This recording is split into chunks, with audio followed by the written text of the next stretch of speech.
Alright, so in this video we're going to take the process we reviewed last video, long division by hand, and we're going to apply it to polynomials and learn how we can use it to divide them. Now, with problems like this one right here, this is actually a problem that the magic numbers do work. We even did this problem a video back. The correct answer here is supposed to be x plus 7. And honestly, I would just factor it and be done with it on this problem here. But this is going to make a good example because we're going to do the new method and you'll see that we get the same answer. So I'll kind of prove to you that it works. Now I left the problem over here that we did before, so you guys can look at it as we go along here. When you start out division, you take the thing you divide by and put it on the outside of the division box. So I'm going to put an x plus 2 out there, and the thing I divide by, x squared plus 9x plus 14, goes on the inside. So when I do my division here, I'm going to go ahead and start out by looking at my number on the outside. So let's say I'm looking at my x right here.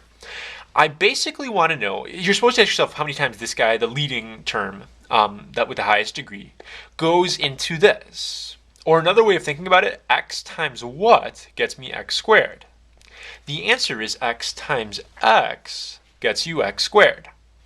So what we're going to do then is take this guy. So after we figure out the number that goes into it, like I did up here, we do 3 times 9 and we got the 27 there. We're going to do this guy times this one and put our answer right there.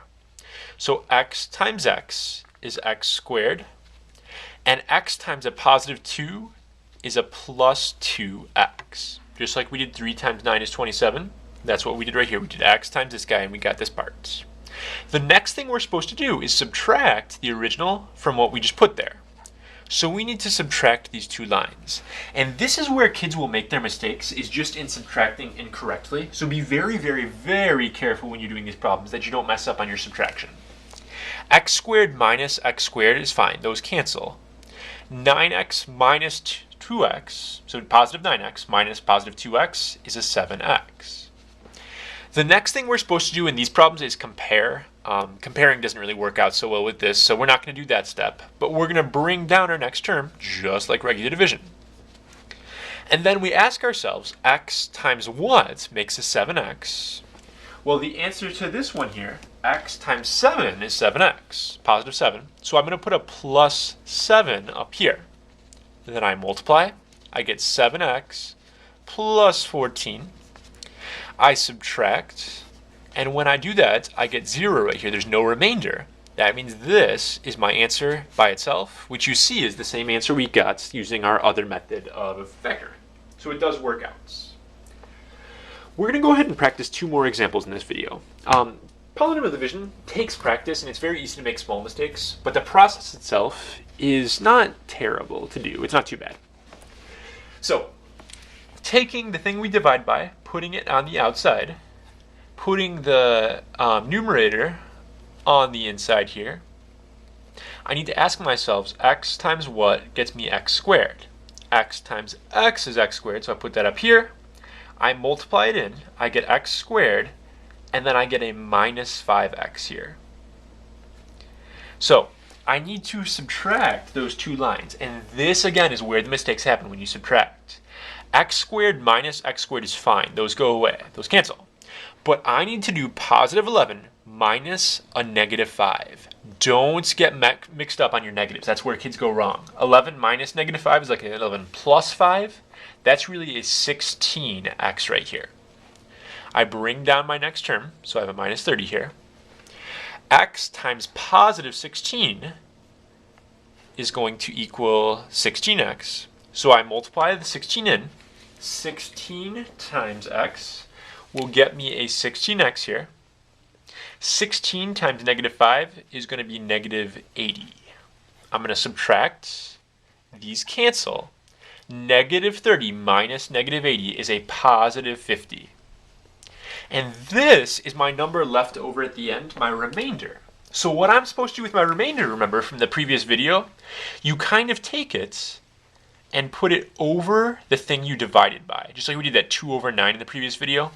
So you take a remainder over thing you divided by and just put a little plus sign here. So it's x plus 16 plus 50 over x minus 5. This is my answer when I divide those two right there. We're going to do one last problem in this video here. So I take my problem and I'm going to write my division box here. I have my x plus 3, 2x squared minus 7x, and then minus 80.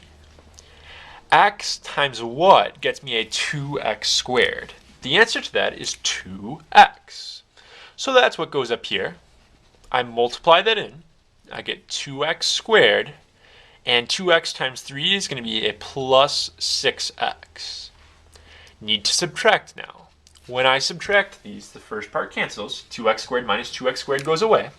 The second part, though, negative 7 minus positive 6, is a negative 13. Be very careful with your negatives, please. We drag down our next term. X times negative 13 gets me a negative 13x. So I'm going to go ahead and multiply in my negative 13. I get negative 13x. It'll be minus 39 right here. I'm going to subtract, and when I subtract here, negative 13 minus negative 13 cancels. Negative 80 minus negative 39 is like negative 80 plus 39, which is going to be a negative 41. So my remainder on this one is going to be negative 41 over x plus 3, the thing I divided by. I'm going to put a little plus sign right here.